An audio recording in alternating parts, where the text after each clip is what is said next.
నేను ఛాలెంజ్ చేస్తా ఉన్నాను రేవంత్ రెడ్డిని. ఈ రోజు యూత్ డిక్లరేషన్ ఏమైందని అడుగుతా ఉన్నాను, మైనార్టీ డిక్లరేషన్ ఎక్కడ పోయిందని అడుగుతా ఉన్నాను, రైతు డిక్లరేషన్ ఎక్కడ దొక్కారని అడుగుతా ఉన్నాను, బీసీ డిక్లరేషన్ ఏమైంది? 1,00,000 కోట్లు ఇస్తామన్నా కదా 5 సంవత్సరాలలో, 2 సంవత్సరాలలో 40,000 కోట్లు బీసీ సంక్షేమం కోసం ఖర్చు పెట్టాలి కదా.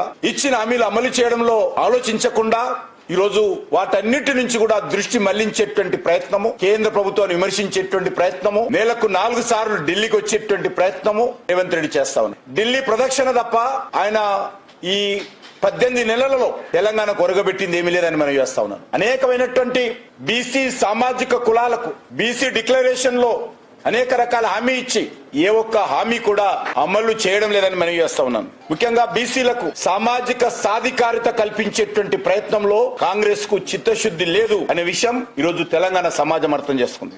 ఆయన శిలాశాసనం అని చెప్పాడు. రేవంత్ రెడ్డి గారు నరేంద్ర మోడీ గారిని గద్దె దించుతామని దానికి శిలాశాసనం రాస్తున్నానని చెప్పాడు. కానీ ఈరోజు అర్థం చేసుకోవాల్సిన అవసరం ఉంది.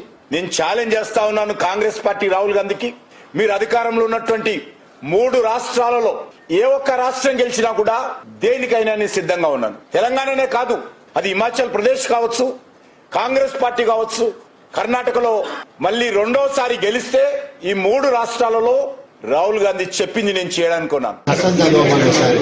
చట్టం మొత్తం దాంట్లో ఎవరికి లేదు, బ్లాంకెట్ గా మొత్తం ఎన్బ్లాక్ 42% రిజర్వేషన్, సబ్ కేటగరైజేషన్ లేదు, ఏబిసిడి గ్రూప్ అది ఎడ్యుకేషన్ లోనే వస్తుంది. పొలిటికల్ రిజర్వేషన్ ఏబిసిడి గ్రూప్ లేదు.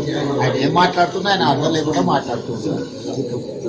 మాట్లాడుతున్నది ఈ గ్రూప్ కి 4% ఉంది రిజర్వేషన్, 10-8 వచ్చింది ఆల్రెడీ ఉంది.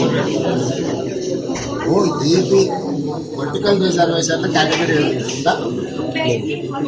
బీసీ అంటే బీసీ ఉంది. ఆయన ఆ మాత్రం కూడా అర్థం కాకుండా కేంద్ర మంత్రి అయితే నేను